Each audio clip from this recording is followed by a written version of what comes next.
Welcome back to the Alec Lewis Show. I am your host, Alec Lewis. This is episode 28, recording it on Thursday, October 31st from the Vikings bunker inside the TCO Performance here. I am buried down here. There's no windows. I can't see the snow, but I'm warm, and that's all that matters. I appreciate you guys being here. In a few days, the Vikings will play the Indianapolis Colts, and it's going to be a fascinating game on Sunday Night Football. I am very much looking forward to it. Going to talk today with a person who knows that team better than anybody else. His name is James Boyd. He covers the Colts for us at The Athletic. Speaking of which, if you don't know me, I am Alec Lewis, and I cover the Vikings for The Athletic. I am in the building every day. I talk to people internally every day. I watch film on a weekly basis and look at a lot of the advanced numbers. So if you're new here, we appreciate you hopping aboard, do a couple of these a week. And in the meantime, write a lot at theathletic.com, which you can find over there. If you missed it this week, I had a couple fun stories. I did one on Dallas Turner and kind of just taking a nuanced look at his situation thus far. And then I had a pretty fun feature on really a guy who was one of the forefathers of analytics within the NFL, and his name's Mike Ayers, a phenomenal guy, and sees the game in a way that I thought it would be pretty fun for people to read and kind of get to spend time with him. So you can find that stuff over at the website. In the meantime, like I said, please like and subscribe this. If you're watching on YouTube, it's pretty easy. You can hit that little alarm-looking bell for notifications for new episodes. And then if you're listening on Spotify or Apple, you can do whatever you do there. Provide feedback, rate, review.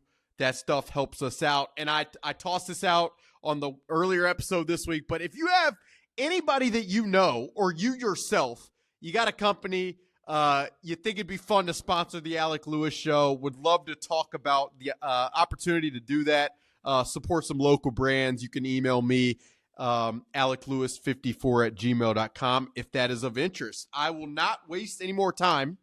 And I'm going to bring on James Boyd, who covers the Colts for us. We're going to get into some Anthony Richardson talk and then dig deep into this game. So I hope you guys enjoy this. Thank you guys for being here and enjoy your weekend. All right, James, welcome to the show. What a week this has probably been for you, huh? Absolutely, man. I feel like I haven't slept. I've sent as many texts as you can imagine.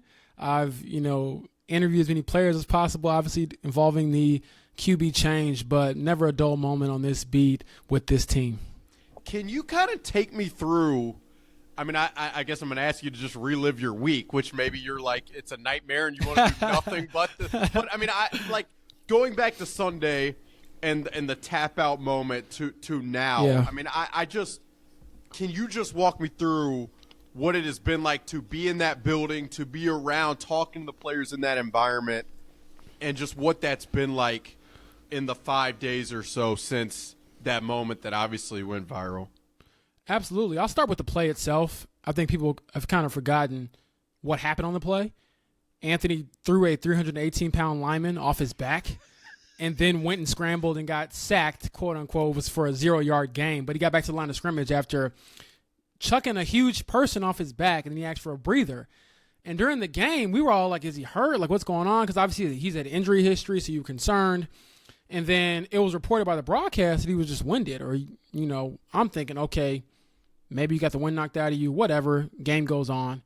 But I knew I do have to ask about this play because it's a bit odd. So when I asked him the question after the game, I did not expect, and I don't think he did either, quite honestly, that it would get this reaction. I didn't even realize it was that big of a deal. To be truthful, bro, till like our staff at The Athletic was like, hey, we're going to do an extra story on this.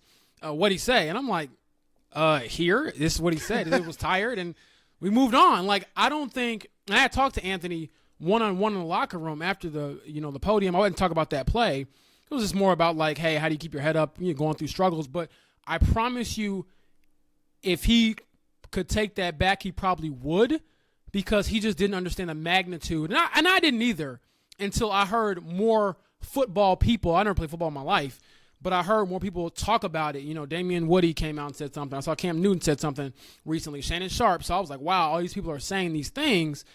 And now I'm seeing that this was like a cardinal sin. And so from there, he gets kind of embroiled with that. And then on top of that, Monday, Zoom presser, Shane gets asked, hey, is he still the guy next week? And I was thinking, that's kind of a, unimportant question. Like, he's back the guy the entire way. And he's like, we're evaluating everything. This might have been like the 10th question on this Zoom call. And I'm like, ears perk up. And so I was like, oh, this Monday just got a lot busier.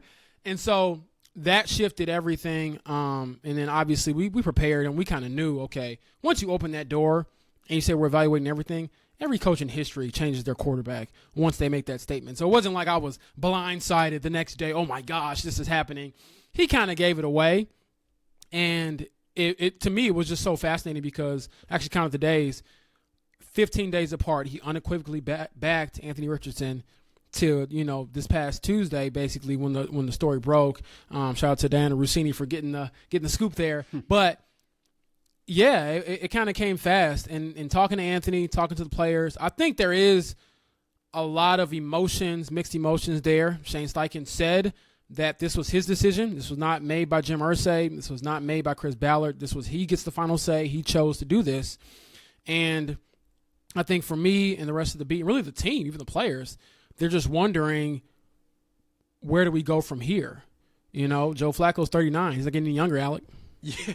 It's so interesting, and there's a couple things that I want to talk about. We'll get into the specifics of this game because I am very interested in this game. But, I mean, the first thing that you said that kind of caught my ear was, like, in the moment you didn't really think a ton of it, and the Cardinal – sin as like I think I would have probably been the same way. Now, I guess knowing the situation and how this played out, and you think about it, it's like, yes, I guess I haven't seen quarterbacks do this, but in reality, I think with the injury history, like you mentioned, that I know he's dealt with shoulder stuff and lower body stuff.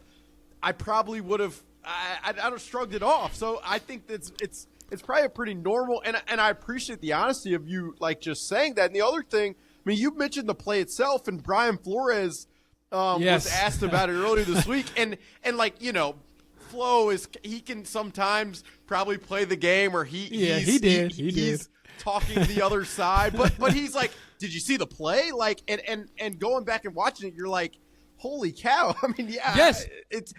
Okay. Yeah, defensive linemen, they come off the field between series. So it's interesting in a lot of regards in that way, but I understand. I mean, the Cardinal aspect of, like, he is your leader, he is your focal point. For him to come off the field, I get the optics of it.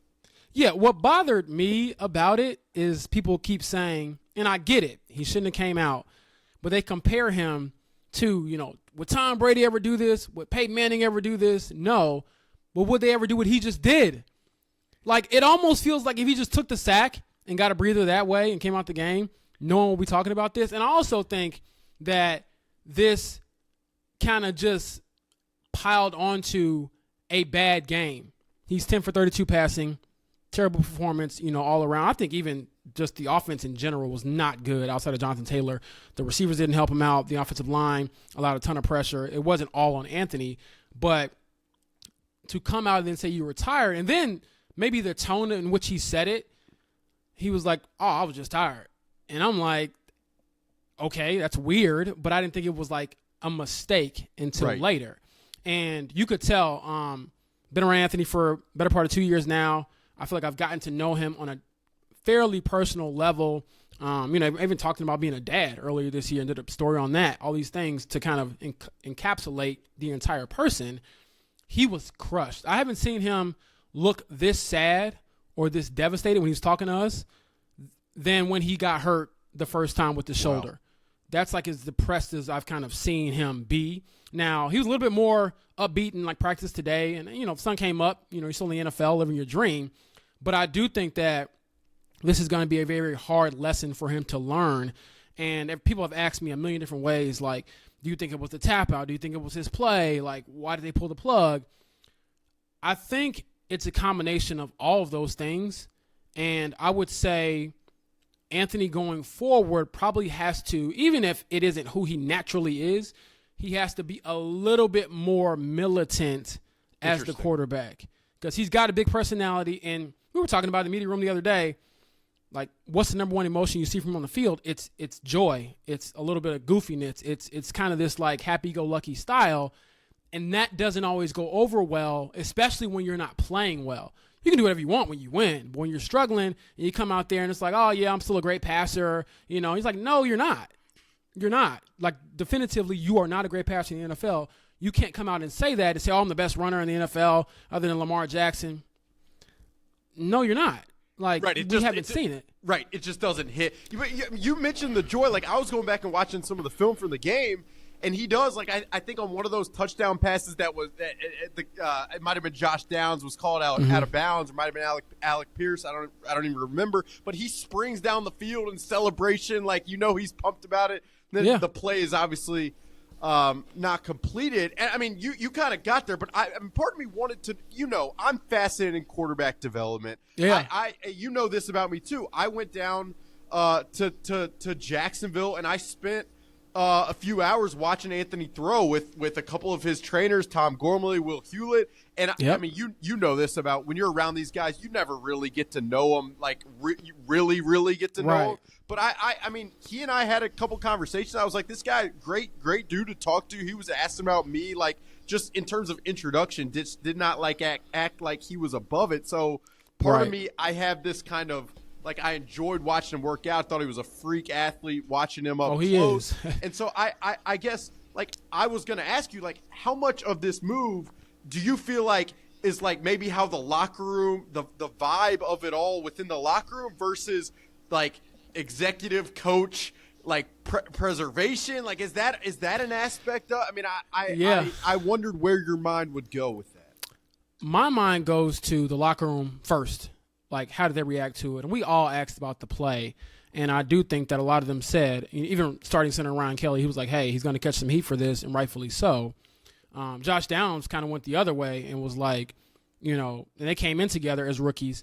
People overblowing this. You know, he should have worded it better. He was tired. He was getting chased. I get it.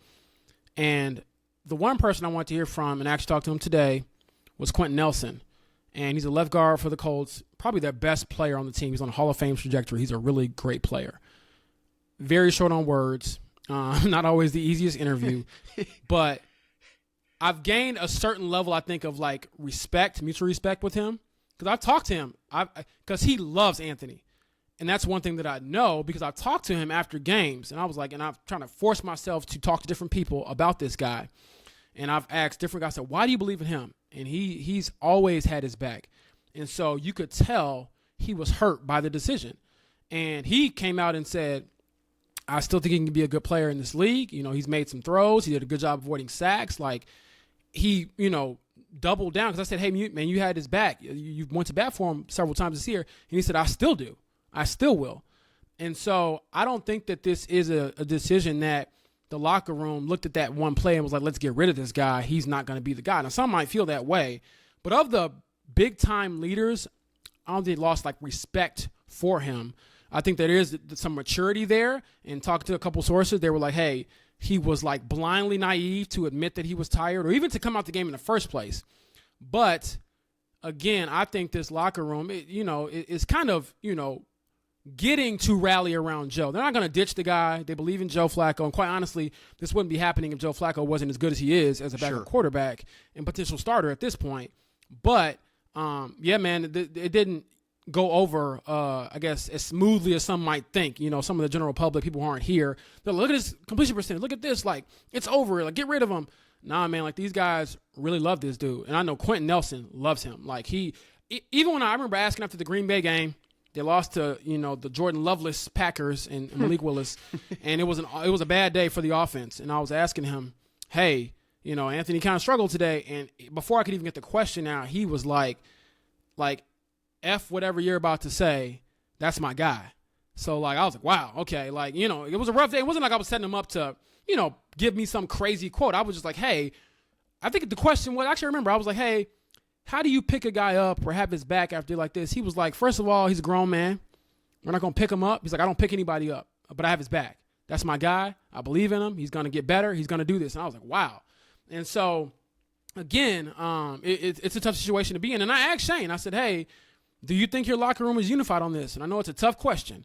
And the way he answered was, I can't speak for our team, which was interesting. And I was like, wow, well, sorry, Shane, but a big part of your job is to speak for the team.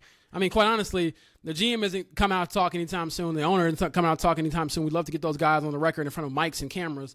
But you are talking for the team. And so I thought even that answer was a bit, interesting. And every player we've talked to has said they were surprised by the move. And I do think that even, without, having a recorder on or, trying to get some scoop, just talking to guys like genuine relationships that I've developed, they were surprised by the move. And again, I think this is Shane Steichen basically saying, I want to win now. I think that Joe Flacco can give us the best chance to do so. And quite honestly, I do think that the passing game will be better with Joe Flacco in there, at least be more consistent and more efficient. But I also threw it out there on Twitter. I'm not entirely sure that he's going to be a better quarterback over an extended period of time. I went back and looked at all the numbers for the story I got coming out tomorrow. And over the last, basically since he's not been a starter in Baltimore, Joe Flacco has thrown 40 touchdowns and 20 interceptions over the last 5-6 years, ever since his last season in Baltimore. He's also had 10 lost fumbles. So you got 40 touchdowns against 30 turnovers. That isn't great. And I think that, this season he's been good. He's been really good. 7 touchdowns, 1 interception, I think 1 lost fumble. He's been really good. But as we know, Alec, there's a reason why quarterbacks aren't starters in week 1. There's a reason why everyone passed on him being a week 1 starter in 2024. And it's usually because these guys, these backup quarterbacks, and I'm not saying this to disrespect to Joe Flacco. I know what he did in his career. He's one of the all-time great Baltimore Ravens. But usually the backups regress to the mean. And so I would expect some of that, quite honestly, to start, Minnesota. The Richardson thing is just such a and all of those dynamics that you just talked about in terms of Shane Steichen's handling of it, the players not I think I saw that Michael Pittman found out on Twitter. I mean, yeah. Josh Downs responding, you talk about guys like Quentin Nelson having his back. I mean, it is a very, very interesting situation. Actually, and just one last thing I'll say real quick. Yeah. The one last thing, I don't mean to cut you off, but I want to just throw this out there for listeners. I think it's fascinating, too. When I asked Anthony, and I followed up twice, I said, did he tell you why? And he said, nah, not necessarily. And I thought that was a bit revealing. And so I'll follow up with Shane tomorrow and hear his side of things. There's always two sides of this stuff, and Anthony might just be emotional. He might not want to just spill everything. But again, if he didn't explain why thoroughly, I think that that's a disservice to the young player that, again, would not be here if you were not the head coach. That's on the record. Owner Jim Irsay said this guy, Anthony Richardson, would not be here if that wasn't Shane's guy. Shane told him, I can basically fix this dude. I can work with him into abandon ship, and then maybe, potentially, and again, I have to, follow up, do some more reporting. But if you didn't explain to him that to me is foul. Explain it to him. And, I mean, the other aspects of it, too, is part of the reason Shane Steichen, part of the reason he had so much success as the coordinator in Philadelphia was the quarterback run game. And so they've done some of that stuff in Indianapolis. I watched last weekend, he's got a speed option play where he has this incredible left-handed pitch. But then I can understand it from a coaching perspective. This is a guy who's gotten injured, and so you kind of need him to be healthy to develop. But then now he's not being able to develop in games. So there's just a lot. It feels like, at least from my standpoint, it's there's a lot of just I don't want to call it hypocrisy, but there's just a lot going on. And then I can't help but think that Chris Ballard is a GM who's been there, and I got to tell you, and we'll get into this in a second because I go through up and down their roster, and they've got 3rd-round picks that are hitting, 7th-round cornerbacks that are hitting. They've done in the draft. It's not just whiffs up and down the scale. So I don't think it's fair to totally say that, but I do think in these roles, when you are the GM, when you are the head coach, this is not a league where it's like baseball where you get 5 years of the farm system to develop. You gotta kind of win now, and I think that's on these guys' mind. Now I will segue. You talk about Joe Flacco, but because the Vikings are going to see him on Sunday night, and because this Vikings defense, as I'm sure you found out studying it a little bit, these last 2 games have been pretty tough for them. The first 5 games, Brian Flores' defense looked like, it was on a historic track, honestly. And so to go up against a guy who has the experience that Joe Flacco has against different protections. It's an interesting matchup to me. So part of me wonders, A, when Joe has played this year, what has he looked like? And then B, like with this upcoming game, with the amount of pressures that Brian Flores are probably going to show him, I mean, how do you think a guy who is not as mobile as Anthony Richardson, obviously, will handle some of that stuff? I'll start with the fact that I don't think the offense has been as explosive with Joe Flacco in there. I know that he had a huge game down in Jacksonville, threw for over 300 yards, 3 touchdowns, no picks, had a really great day, and they lost because they never won in Jacksonville. It's one of the weirdest curses in the league. I don't understand it, Alec, but it happens. But outside of like the fourth quarter of that game, because, I mean, we were all writing them, and this offense – it kind of stinks without Anthony. There's no explosive plays. You can't push the ball down the field, all these things. And then Alec Pierce went off for like 3 catches, like over 100 yards in the fourth quarter. And we're like, all right, well, can't write that. But outside of that one quarter, they've been kind of stagnant, in my opinion, when they've had to turn to Joe for an extended period of time. Obviously, they won a game in Tennessee. He threw one up to Michael Pittman Jr., who made an incredible catch on L'Jarius Sneed to win that game. But again, it was kind of a grinded out type of game where they weren't able to get those chunk plays that Shane Steichen has really wanted and kind of preached about this team. And so that, to me, is going to be one of the biggest factors is how do you continue to try to generate explosive plays. And I'll give Shane credit. He's been really good on the opening drive. Like, it wouldn't surprise me if they come out Sunday night, first possession, and go down the field and score. Like, those scripted first 15, 20 plays usually are money. It's after that first drive, when you're kind of playing off, time score, different things happen. Did you get sacked? Did you get moved back? Whatever. That's when I think it changes a bit and we see a more stagnant offense. And also, I think Brian Flores, as he's bragging about AR, he's probably looking at shops like, okay, this dude ain't moving like that. No one's going to get scared of a zone read with Joe Flacco. They probably won't even do many of those types of things. And honestly, I'm going to ask Shane tomorrow. He will never say it, but it's like, do you got a goal line package for that 6'4", 250 guy on the sideline? I mean, the tush push wouldn't be bad with him, right? So just things like that. But I think that the offense is going to take a step back as far as explosive plays. And I guess the hope is that you'll be more efficient and able to maybe, just dink and dunk you down the field, so to speak, and then take your shots, as well, because Flacco can still push it down the field a lot better than like last year when Gardner Minshew took over. He couldn't throw the ball down the field nearly as well as Flacco does. But again, I think that there's going to be some deficiencies there. And also the run game. I know that people, criticize Anthony so much for his passing, and a lot of it is kind of indefensible at some point, man. You got to, complete more than 44% of your passes. But the threat of his legs open things up a lot. And we see that when he's on the field. And when he's not, that puts even more pressure on JT to be superhuman and for the offensive line to do some work. And the offensive line is also a bit banged up. Ryan Kelly practiced today. He's back. He probably will play. But left tackle, Bernard Ryman, he's missed the second day due to concussion. He's been their mainstay at left tackle. If he doesn't play, Matt Gonzalez, the rookie, will be in there. And I think he's played like 3 snaps this year. That's it. Like, he's going to get thrown to the Wolves in Sunday Night Football. And then on top of that, to say all this, and this is not like no joke. We're laughing about it, but like they're 4-4, and they're basically saying we're going all in on this season. That's what they're telling us.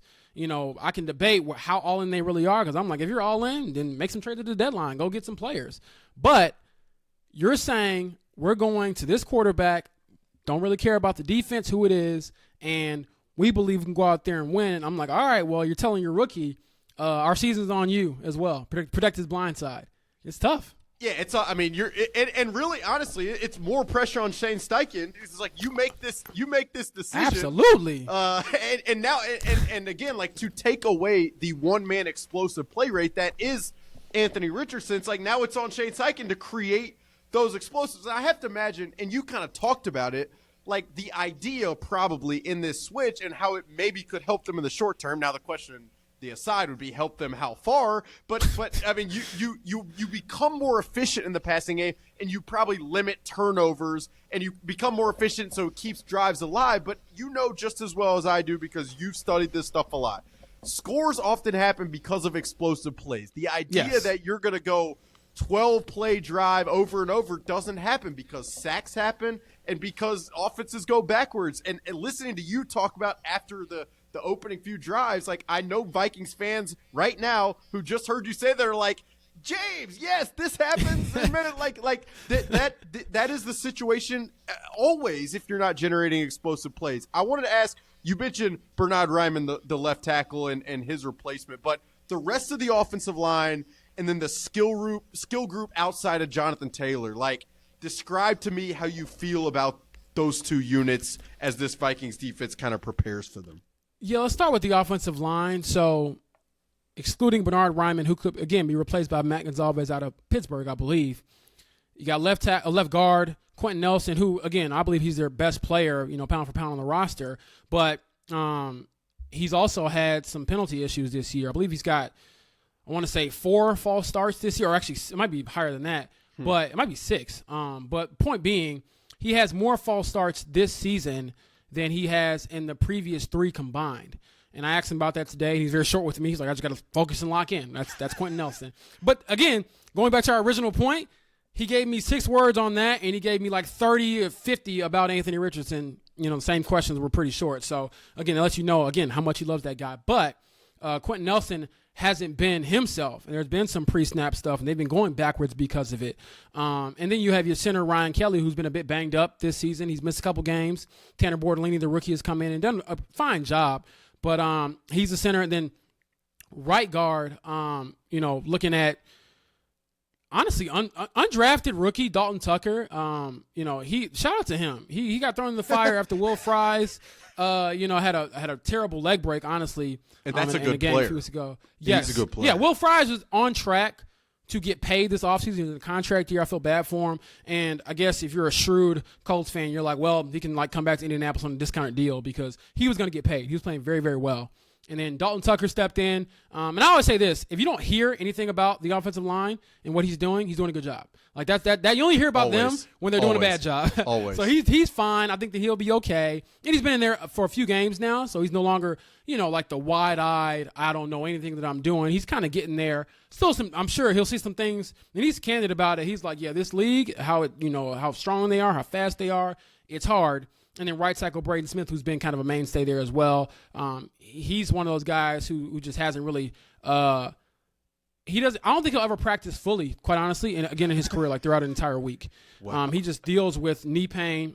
He's a very admirable player in that regard, and he gives it all to this team. So I think their offensive line will be pretty fine.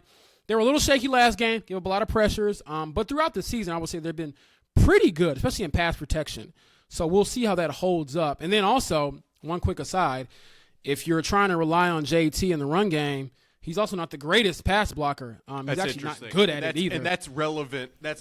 Brian Flores and their defense. That's like, we never talk about it because it's not the sexiest thing to talk about, but like tight end in pass protection and running backs in pass protection, critical to be able to do what these teams want to do against this Brian Flores defense. Yes, and I don't think that he's that great, and I think that he knows he's not that great. That's actually one of the biggest deficiencies in his game because, he got benched in the fourth quarter in Green Bay in week 2. He had like 10 carries for like over 100 yards. Seriously.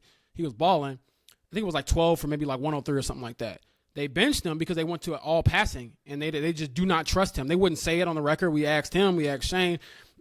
You do enough digging, you find out they don't trust him at all as a pass blocker. Seriously. Wow. So that's a factor to kind of consider going forward. And then again, when you got Anthony in there, his sack percentage is super low. Like the dude does not get sacked like very often at all. And again, you can't expect that same level of just elusiveness from Joe Flacco. And as far as skill players go, I won't run them all down like I did the offensive line. Yeah. But I think that Michael Pittman Jr. is a bit compromised, to be honest with you. He's their number one receiver, but he hasn't played like it this year because he's dealing with a back injury. People always say this, he got paid, he's a diva. No, that dude loves football. This is how crazy our beat is, Alec. So the report comes out, and I reported as well, that could possibly go on IR, right? Dealing with a back injury.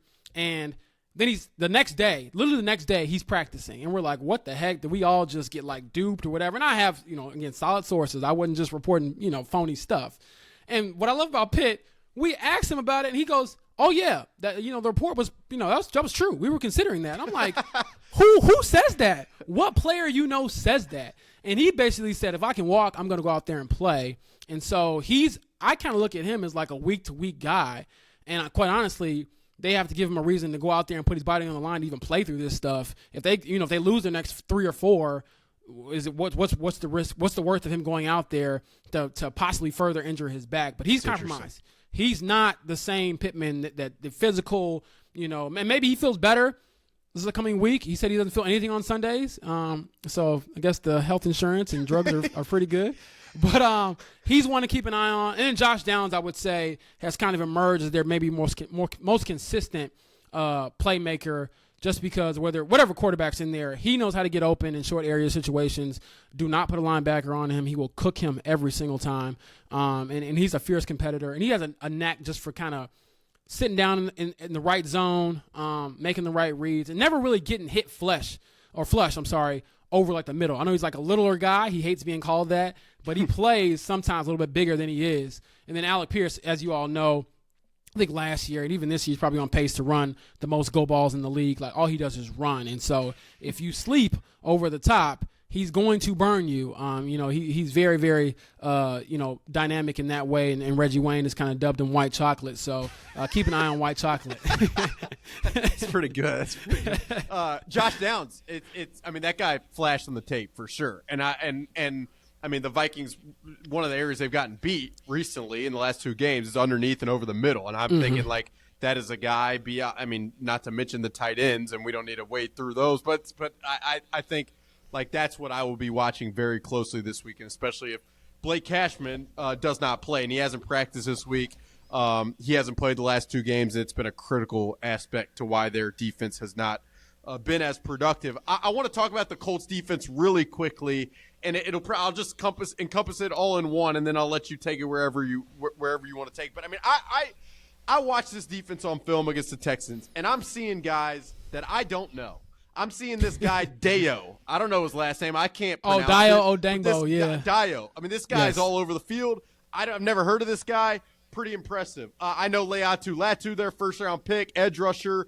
He's played more than Dallas Turner has here, and it sounds like he's kind of coming along. Guys, Nick Cross. I mentioned Jalen Jones, the 7th-round cornerback, who, to me, as I watch this guy, I'm like, how the heck was this guy a 7th-round pick? He is a man-cover corner.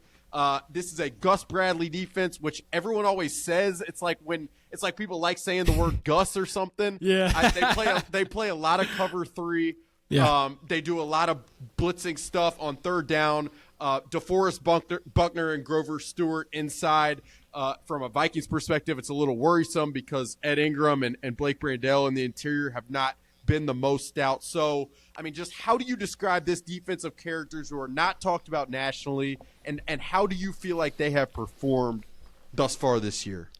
I would say, obviously, I'll start with DeForest Buckner. He's leader of this defense. He is grateful to be back playing football. Prior to his high ankle sprain, he hadn't missed a game due to injury, or maybe it was like 1 through his first, however long he's been in the league, maybe 8 or 9 years. Like, he doesn't miss games. He's played through everything. So when he went on IR, we knew, this guy's really hurt, because he's been really hurt before, and he's played well. So keep an eye on him. I would expect him to wreak some sort of havoc alongside Grover Stewart. Those 2 guys, I kind of dubbed them like club bouncers. Like, you're not getting in if they're there. 2 of the nicest human beings ever. But as Grover Stewart likes to say, I think every Sunday he just enjoys, choking a guy out is how he phrases it. Yeah. So legally choking a guy out. Football. So right. Exactly. And so those guys, I think, will definitely kind of stuff the interior.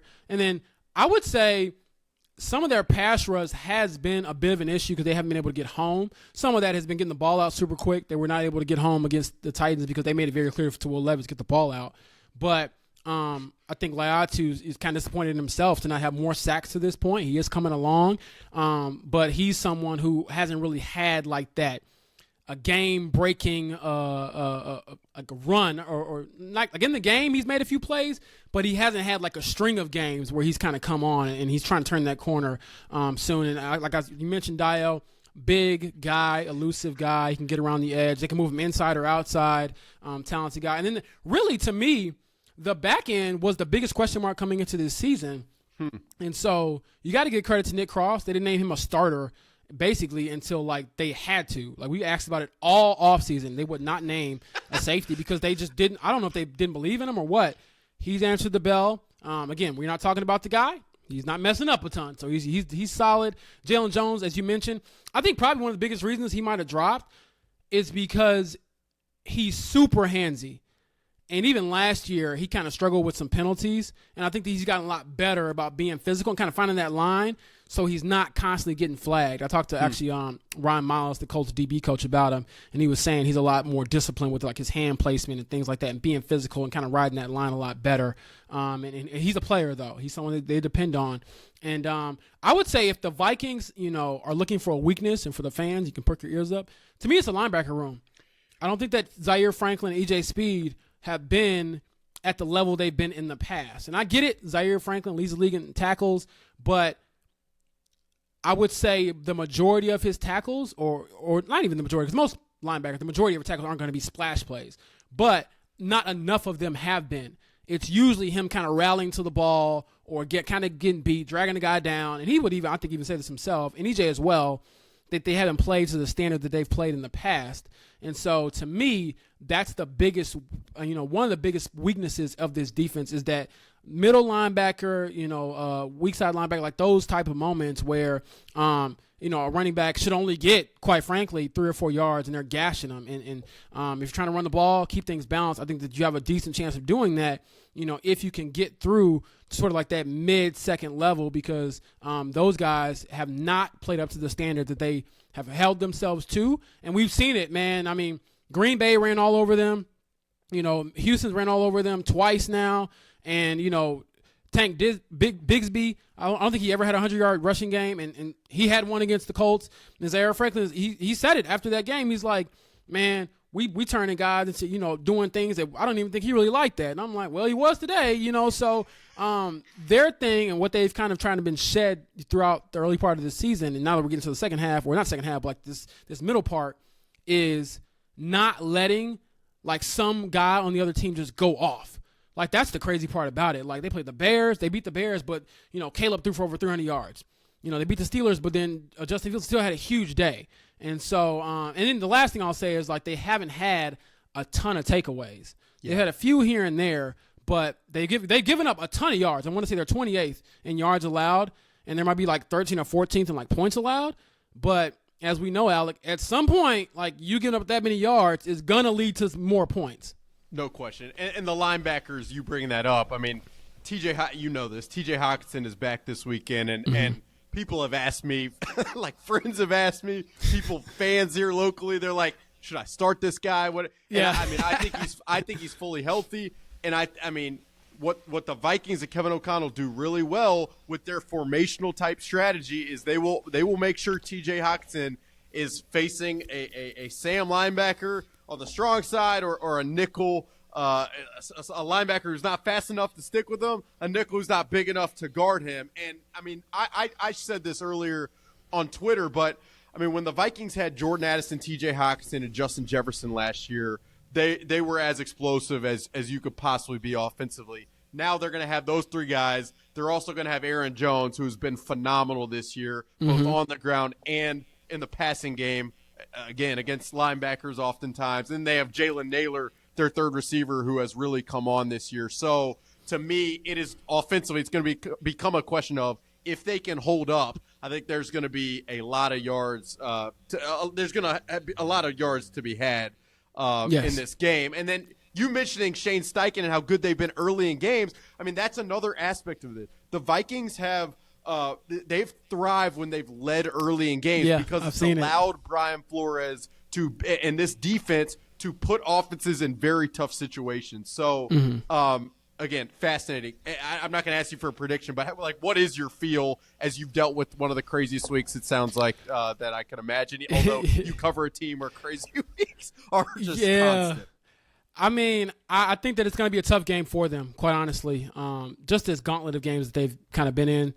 They had Houston last week. They have Minnesota this week. And I think they also have the Bills coming up and then the Jets and then Detroit. Jeez. And so, you're going to face some really good quarterbacks, some offenses that can get going, including the Jets. But even then, Aaron Rodgers is still a 4-time MVP. I can't just discredit that entirely, even though it's been, a little interesting over there for our boy Zach. But I'll say this. I think in order for the Colts to win, they have to, minimize their mistakes. I think it'll be very hard for them to play from behind if they go down 2 scores. If they go down 2 scores, I think it's almost like a death sentence, because to me, they don't have that firepower to really get back into the game. And to their credit, they've been in every game this year. Every game has been decided by 1 score. It's one of those things where we're writing our little takeaways, as you know, Alec. I can never get ahead of any of them because I don't know how the game's going to end until it ends. But yes, I think it's going to be a close game. Myself, I do think it's going to be a close game. The Colts seem to play up or down, quite honestly, to their competition so far. And I'll just say it like this, it's weird. I can't quantify it, but sometimes in sports, when you make a change, it does give your team a little bit of a boost. I don't know, the science behind that, or if it's a real thing. But it's if you're ever going to feel like it's us against everybody, you want to make a statement, do it on Sunday night, against Minnesota, a good team. And then you make guys like me eat crow for saying, what are you doing the entire week? Yeah, it's funny you said the takeaways thing. For people listening, they have no idea. But I mean, what I guess to explain it, it's sometimes they have us do this stuff right at the end of the game. And it's well, I don't. They're in the final drive. I don't know what my takeaway is. I don't know how this thing ends. It's that doesn't make any sense. Yeah, so I can't rip a team if they win on a last second play. But for those listening, we have to send in basically a couple hundred words about what the game, what we just saw. And quite honestly, I'm sure as you know, I have hundreds of files on my computer of the games that never happened. And quite honestly, the thing I guess I'll kind of end on is 33-0, man. I'm heading back. Yeah. I should have brought that up. Yeah, that was the last time. That was the last time you were in Minnesota. Yeah. So that story of the Colts winning is still somewhere in this Mac that I have, and it never saw the light of day. I thought I was gonna have the easiest day ever, Alec, and my life was ruined. So all they needed was 5 touchdowns. That's what and you know this. I think I've told you this. But when I went down and spent time with Anthony Richardson, Sam Ehlinger was there that day, and Sam was a backup for the Colts. He might still be. I have no idea. He is there. And we started talking about it, and he was just like, this is, even thinking about what it was like on the sideline. Jeff Saturday was the. It was a mess. It was a mess. This is what I'll say, and I've never experienced this in my life. So they lose the game. We go down there, and obviously everyone's asking about blowing the biggest lead in NFL history, but some of the players didn't know yet. So when you tell them, and then to see them see it all register in real time. They all felt bad it was a loss, but a handful of them did not know, we're on the other side of history forever now, or likely until somebody else does something crazy. But, it's very hard to blow a 33-point lead in an NFL game. But it happened, man. So we'll see. The Vikings didn't even play perfectly. I remember Jalen Reagor had 2 plays where he stopped his route. Another time he cut right, and I think Kirk expected him to go to left. But yeah, that I remember they turned it over a few times too during the comeback, and I was like, okay, they're gonna get lucky. They kind of turned it over, and then Dalvin Cook caught that screen. Yep. And to be honest, and I guess Vikings fans will love this, that is the loudest place I've been in my life covering sports, and I've been doing it for a super long time. I'm 6 years in now as a professional writer, but. And 4 years on a pro beat. But yeah, that was as loud as I've ever heard any place. And I just remember thinking man, if you were a 10-year-old kid on that day and that was your first Vikings game, you were locked in for life. Yeah. It's over. Yeah. You'll enjoy Sunday night. The night games in that place are just special. So I'm definitely looking forward to seeing you and enjoying the game for sure, man. Sounds good. Thank you, James. Always fun. Good to catch up. I will see you soon. Yes, sir. And that'll do it for the Alec Lewis Show. That is episode 28. I appreciate you guys listening. Hope that got you guys ready for what should be a pretty interesting one on Sunday night against the Indianapolis Colts. The Vikings need this one. I can't sugarcoat it any more than that. When you're at home and you're playing in front of this home crowd, when the defense has had the struggles that it's had the last 2 games and the offense has as much juice back as they do, It's just one you got to have. So looking forward to that. Hope you guys had a great Halloween. Hope you guys enjoy the weekend elsewhere, and stay locked and loaded for us with us at The Athletic. We'll have comprehensive coverage on Sunday's game over there, and looking forward to updating you guys also on Twitter at Alec_Lewis, where you can find me. But yeah, appreciate you guys listening. Hope you guys enjoyed James, who brings the energy to his work, and we will talk to you guys soon. That is episode 28 of The Alec Lewis Show.